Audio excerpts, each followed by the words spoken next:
être transformé, cela veut dire vivre dans la foi ou la sanctification. Quand nous disons être transformé ici, nous parlons de l'homme intérieur.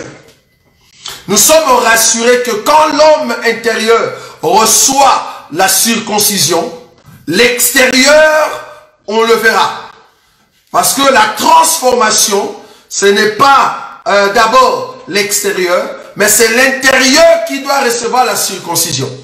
C'est pour cela que nous déplorons, en tout cas, les comportements de beaucoup de assemblées qui, l'extérieur, ils essaient de paraître saints, de paraître purs, mais quand tu vas dans des coulisses, c'est qu'ils font, quand tu leur poses comment qu'est-ce que le Seigneur est dans leur vie, apparemment, ils n'ont pas la connaissance de notre Seigneur.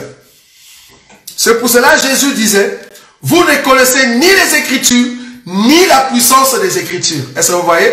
Ni l'Écriture, ni la puissance de l'Écriture. C'est les deux anges. Ni l'Écriture, ni la puissance de l'Écriture. Parce que si tu ne connais pas ces choses, tu ne seras pas transformé à l'intérieur. Tu vas enlever les bijoux, tu vas enlever le mèche, tu vas enlever le pantalon serré, tu vas enlever tout ce qui est sexy dehors, mais à l'intérieur, on te voit faire la fidélité. Tu es adultère, tu es un homme qui insulte, tu es une femme qui est tout le temps en train entrer dans la médisance. Donc là, à l'intérieur, tu n'as pas changé. C'est comme Jésus disait aux pharisiens que vous êtes des tombeaux, blanchis. Donc au dehors, on voit l'aspect d'un homme transformé, mais à l'intérieur, l'homme intérieur n'est pas changé.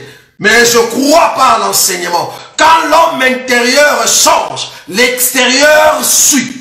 Pourquoi? Parce que l'homme en nous, c'est l'esprit que nous avons. Et quand nous recevons maintenant le Saint-Esprit en nous, il nous donne la force à l'homme intérieur pour dire à l'homme extérieur de suivre la parole et l'enseignement de Jésus. Mais si l'extérieur change, alors qu'à l'intérieur tu es hypocrite, tu ne verras pas le Seigneur. Donc la transformation, c'est à l'intérieur.